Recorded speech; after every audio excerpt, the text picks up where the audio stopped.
আসসালামু আলাইকুম। Welcome to daily job news and preparation YouTube channel. তো আমি আজকে আপনাদের মাঝে হাজির হয়েছি একটি সরকারি চাকরির নিয়োগ বিজ্ঞপ্তি নিয়ে। নিয়োগ বিজ্ঞপ্তিটি হচ্ছে মাদ্রাসা শিক্ষা অধিদপ্তর নিয়োগ বিজ্ঞপ্তি 2025 ডিএমই জব সার্কুলার 2025 মাদ্রাসা শিক্ষা অধিদপ্তর নিয়োগ বিজ্ঞপ্তি 2025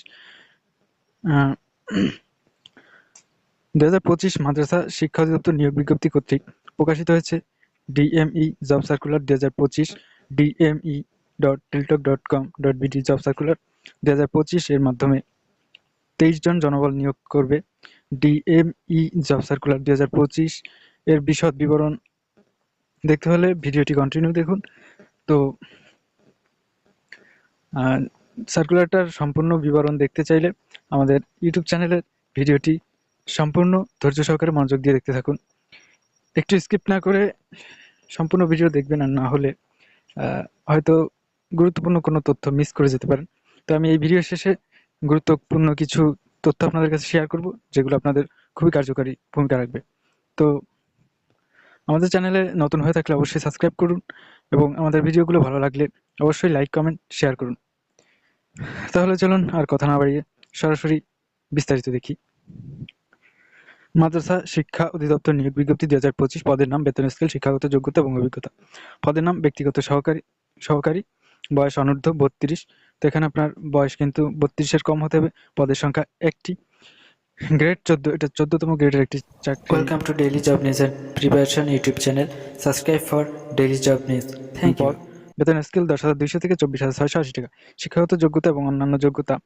ক, কোনো স্বীকৃত বিশ্ববিদ্যালয় হতে অনন্য দ্বিতীয় শ্রেণী বা সমানের সিজিপিএতে স্নাতক বা সমানের ডিগ্রি, তবে শর্ত থাকে যে শিক্ষাজীবনে একাধিক তৃতীয় বিভাগ বা শ্রেণী অথবা সমানের সিজিপিএ গ্রহণযোগ্য হবে না। খ, কম্পিউটার চালানোয় দক্ষতা, ষাটলিপিতে সর্বনিম্ন গতি প্রতি মিনিটে ইংরেজিতে 80 শব্দ এবং বাংলায় 50 শব্দ। ঘ, কম্পিউটার মুদ্রাক্ষরের সর্বনিম্ন গতি প্রতি মিনিট ইংরেজিতে 23 শব্দ এবং বাংলায় 25 শব্দ। 2 নম্বরে পদের নাম ডাটা এন্ট্রি কন্ট্রোল অপারেটর, বয়স অনূর্ধ্ব 32, পদের সংখ্যা একটি, গ্রেড 16তম, বেতন স্কেল 9,300 থেকে 22,980 টাকা। শিক্ষাগত যোগ্যতা এবং অন্যান্য যোগ্যতা। ক, কোনো স্বীকৃত বোর্ড হতে উচ্চ মাধ্যমিক সার্টিফিকেট বা সমানের পরীক্ষা উত্তীর্ণ, কম্পিউটার মুদ্রাক্ষরে প্রতি মিনিটে বাংলায় 20 শব্দ এবং ইংরেজিতে 20 শব্দের গতি সহ সংশ্লিষ্ট স্ট্যান্ডার্ড অ্যাপটিটিউড টেস্টে উত্তীর্ণ হতে হবে। 3 নম্বরে পদের নাম অফিস সহকারী কাম কম্পিউটার মুদ্রাক্ষরিক, বয়স অনূর্ধ্ব 32, পদের সংখ্যা 13টি, গ্রেড 16, বেতন স্কেল 9,300 থেকে 22,980 টাকা। শিক্ষাগত যোগ্যতা এবং অন্যান্য যোগ্যতা। কোনো স্বীকৃত বোর্ড হতে অনন্য দ্বিতীয় বিভাগ বা সমানের জিপিএতে উচ্চ মাধ্যমিক সার্টিফিকেট বা সমানের পরীক্ষা উত্তীর্ণ। খ, কম্পিউটার চালনা দক্ষতা। গ, কম্পিউটার মুদ্রাক্ষরের সর্বনিম্ন গতি প্রতি মিনিটে ইংরেজিতে 20 শব্দ এবং বাংলায় 20 শব্দ থাকতে হবে। 4 নম্বরে পদের নাম হিসাব সহকারী, বয়স অনূর্ধ্ব 32, পদের সংখ্যা 8টি, বেতন গ্রেড 16তম গ্রেডের একটি পদ। তো বেতন স্কেল 9,300 থেকে 22,980 টাকা। শিক্ষাগত যোগ্যতা, অন্যান্য যোগ্যতা। ক, কোনো স্বীকৃত বোর্ড হতে ব্যবসায় শিক্ষা বিভাগে অন্য দ্বিতীয় বিভাগ বা সমানের জিপিএতে উচ্চ মাধ্যমিক সার্টিফিকেট বা সমানের পরীক্ষা উত্তীর্ণ। খ, কম্পিউটার চালানোয় দক্ষতা। Director of madrasa education DME job circular 2025 আবেদনের নিয়ম ও শর্তাবলী। তো director of madrasa education DME job circular 2025 আবেদনের নিয়ম ও শর্তাবলীর বিবরণ দেওয়া হচ্ছে এখানে। তো আমরা director of madrasa education DME job circular 2025-এর বিস্তারিত দেখে নির্দিষ্ট সময়ের আগেই আবেদন করুন আপনারা। গ্রেডিং পদ্ধতিতে প্রকাশিত ফলাফলের ক্ষেত্রে শিক্ষা মন্ত্রণালয়ের 2/6/2009 ও 2/3/2010 তারিখে যথাক্রমে প্রজ্ঞাপন নং তালুবস্যরসি ম, তালবস্যায়কার 11/5 অংশ বাই 5/8/2 ও তালবস্যায়সি ম, তালবস্যায়কার 11/19/1/2007 174 অনুযায়ী বর্তমান প্রচলিত জিপিএ বা ক্ষেত্রমত সিজিপিএর বিপরীতে পূর্বের প্রথম, দ্বিতীয়, তৃতীয় বিভাগ শ্রেণী নিম্নরূপ সমানে নির্ধারিত হবে। নিম্নবর্ণিত শর্তাবলী আবেদন ফর্ম পূরণ এবং পরীক্ষা অংশগ্রহণের ক্ষেত্রে অবশ্যই অনুসরণ করতে হবে। ক, 31/12/2024 খ্রিস্টাব্দ তারিখে প্রার্থীর বয়সসীমা বিজ্ঞপ্তির 4 নং কলামের বয়সসীমা অনুযায়ী হতে হবে। বয়স প্রমাণের ক্ষেত্রে এফিডেভিট গ্রহণযোগ্য নয়। তো এখানে আপনার 2024 সালের ডিসেম্বর মাসের 31 তারিখের মধ্যে আপনার বয়স কিন্তু 32 বছর এর কম হতে হবে। 32 বছর হয়ে যদি প্লাস 1 ঘন্টা বা 1 দিন হয় তাহলে কিন্তু আপনি আবেদন করতে পারবেন না। তো এক্ষেত্রে বয়স প্রমাণের ক্ষেত্রে এফিডেভিট গ্রহণযোগ্য নয়। খ, সরকারি, আধা সরকারি ও স্বায়ত্তশাসিত প্রতিষ্ঠানে চাকরিরত প্রার্থীদের অবশ্যই যথাযথ কর্তৃপক্ষের পূর্বানুমতি গ্রহণপূর্বক দরখাস্ত করতে হবে। এখানে আপনার আবেদনের আগে আপনার চাকরিরত ওই প্রতিষ্ঠানের থেকে অনুমতি নিতে হবে। গ, নিয়োগের ক্ষেত্রে সরকারের বিদ্যমান বিধিবিধান এবং পরবর্তীতে এ সংক্রান্ত বিধিবিধান কোনো সংশোধন করা হলে তা অনুসরণ করা হবে। ঘ, কোনো তথ্য গোপন করে বা ভুল তথ্য প্রদান করে চাকরিতে নিয়োগপ্রাপ্ত হলে এবং পরবর্তীতে যে কোনো সময় প্রমাণিত হলে সংশ্লিষ্ট প্রার্থীর নিয়োগাদেশ বাতিল করা হবে এবং তার বিরুদ্ধে আইনানুগ ব্যবস্থা গ্রহণ করা হবে। উম, কর্তৃপক্ষ বিজ্ঞপ্তিতে উল্লেখিত পদের সংখ্যা হ্রাস বৃদ্ধি এবং বিজ্ঞপ্তি বাতিল সংশোধন করার অধিকার সংরক্ষণ করেন। চ, এ নিয়োগ প্রক্রিয়ায় প্রযোজ্য সকল ধরনের পরীক্ষায় অংশগ্রহণের জন্য কোনো প্রকার টিএডিএ প্রদান করা হবে না। ছ, কোনো তদবির বা সুপারিশ প্রার্থীর অযোগ্যতা বলে বিবেচিত হবে। কর্তৃপক্ষ কোনো কারণ দর্শানো ব্যতিরেকে নিয়োগ প্রক্রিয়ার যে কোনো পর্যায়ে যে কোনো আবেদন গ্রহণ বা বাতিলের ক্ষমতা সংরক্ষণ করেন। বর্গ যা, নিয়োগ সংক্রান্ত বিষয়ে নিয়োগকারী কর্তৃপক্ষের সিদ্ধান্তই চূড়ান্ত বলে গণ্য হবে। এখানে আবার ক নম্বরে আছে মুক্তিযোদ্ধা, শহীদ মুক্তিযোদ্ধার পুত্র কন্যা হিসেবে চাকরি প্রার্থীকে মুক্তিযোদ্ধা, শহীদ মুক্তিযোদ্ধা পিতামাতা মুক্তিযোদ্ধার সার্টিফিকেট যথাযথভাবে উপযুক্ত কর্তৃপক্ষ কর্তৃক স্বাক্ষরিত বা প্রতি স্বাক্ষরিত হতে হবে, এর মূল কপি। খ, ক্ষুদ্র নৃগোষ্ঠী প্রার্থীর ক্ষেত্রে সংশ্লিষ্ট জেলা প্রশাসক কর্তৃক প্রদত্ত সনদপত্রের মূল কপি। গ,